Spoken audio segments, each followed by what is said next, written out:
Hello there and welcome to our Shield of the Sun video. Now in this video we're going to actually go into Ecclesiastes. We're going to go into chapter 6. This particular video is actually revealing secrets of Ecclesiastes. So what I wanted to do is convey lessons to you that are right there presented to you in Ecclesiastes, for which a lot of people may not know of, or maybe you do, maybe you don't. But this video will help you to understand some things that were right there in plain sight and was overlooked. So we're going to talk actually about it. So let's get into it. So I'd like you to go into Ecclesiastes into chapter 6. We'll start there in verse 1. There is an evil which I have seen under the sun, and it is common among men. So what is this evil that is under the sun that is common among men? A lot of people may wonder about it. What's this common evil we all have? We got a common evil? Well, according to the Bible, we do. Let's look into it. A man to whom God hath given riches, wealth, and honor, so that he wanteth nothing for his soul of all that he desireth. So here is a prophecy and a wisdom being taught to you. A prophecy and a wisdom about someone being given riches, wealth, honor, so that he wanteth nothing, which is rather very shocking when you think about it. For his soul of all that he desires, so he'll desire to everything that he desired, he's been given it, and that he wants nothing. I mean, even certain rich persons, when they become rich, there's still something they want. There's still something there that they still lack. But in this case, he lacks nothing. He has everything he desires, and he wants nothing. He wanteth nothing. Yet God giveth him not power to eat thereof, but a stranger eateth it. That's the devil. This is vanity, and it is an evil disease. So it's saying God has given to a man wealth, honor, so that he wanteth nothing for his soul of all that he desireth. Yet God giveth him not power to eat, that's to say to enjoy it, that's to say to be nutrified upon it, that's to say to be fully the sole owner of it, the one who controls all of this, that when God gave all of that to you, that you're the sole person who enjoys every fruit of it. That's to say enjoying the fruits of it, that you have all of that, and it should produce a certain types of fruits that only you solely enjoy, but yet for all the fruits that this mind-boggling riches and wealth and honor has given you only results in someone else enjoying the fruits.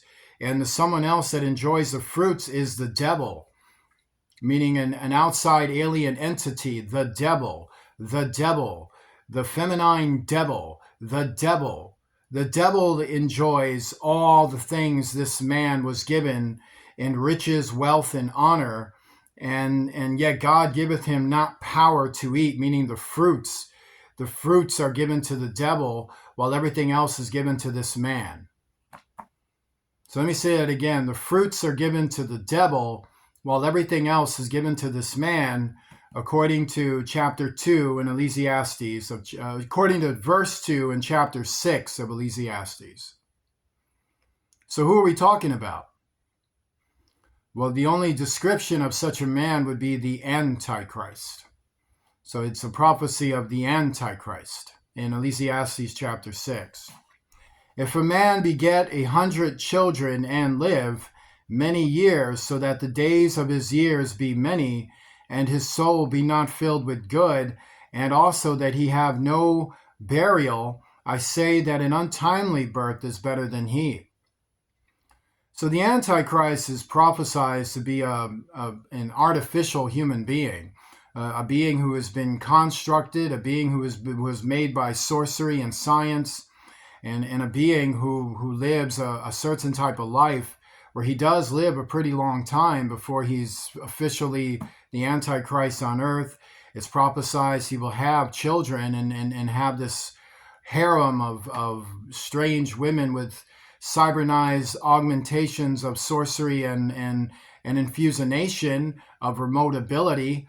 Like he'll have a society where women fly around and puke up wormwood and things like that, meaning their kind of women, our women, would be suppressed and held to the stasis of whatever men want them held to.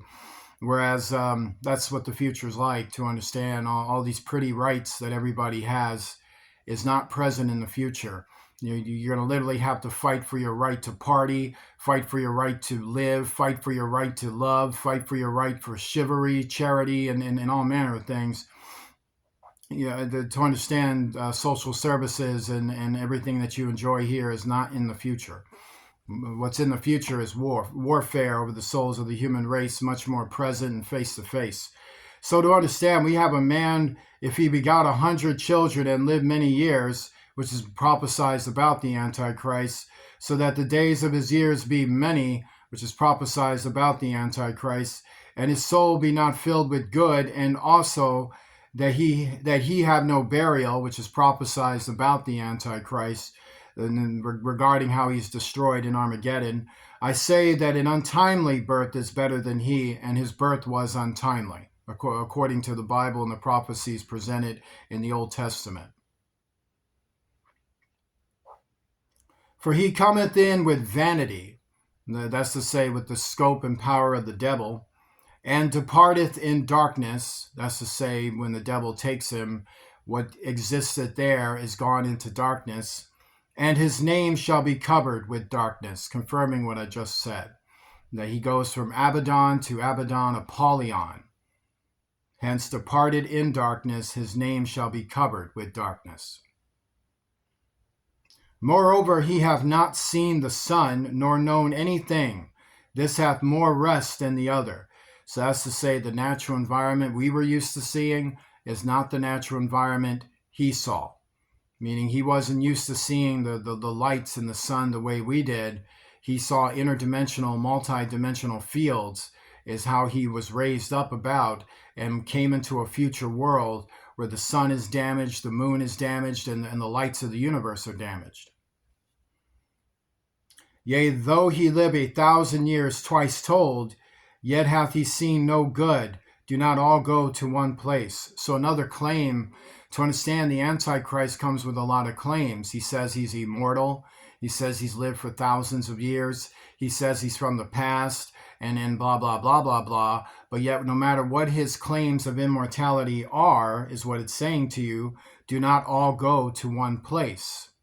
That's to say, does not all die. Do not all die. And one place is referencing for him the realm of the dead, but it is to actually represent that he will die. Will he go to the realm of the dead? I don't know. It's a lot of what the Bible tells me, he's going straight to hell.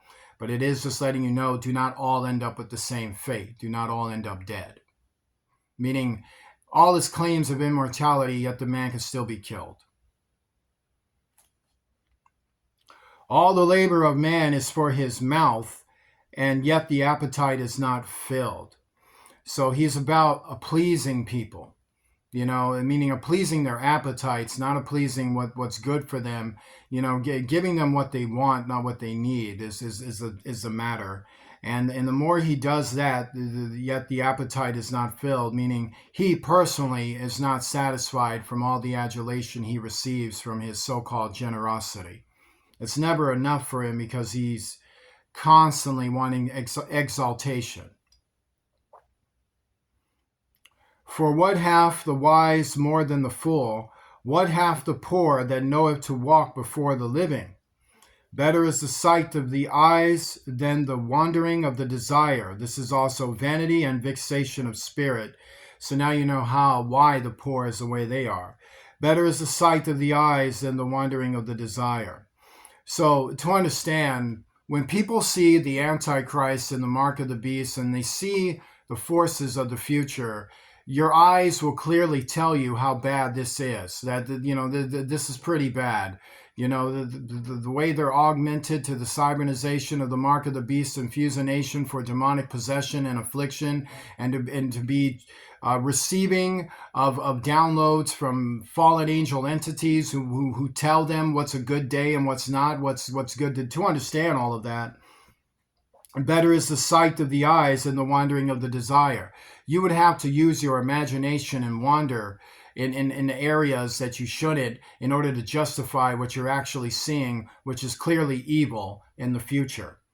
In fact, that's what it's like with covens today. I mean, there's people that'll be introduced to a coven and they can clearly see this is murder. They can clearly see this is robbery. They can clearly see this is destruction. They can clearly see that this is bad, that this is mutilation, that this is dismemberment. These are Frankenstein experiments. You could clearly see that, but you're desiring, you're going to wonder about it because maybe they might fulfill your desires despite what you're seeing.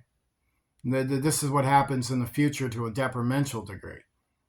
This is also vanity and vexation of spirit.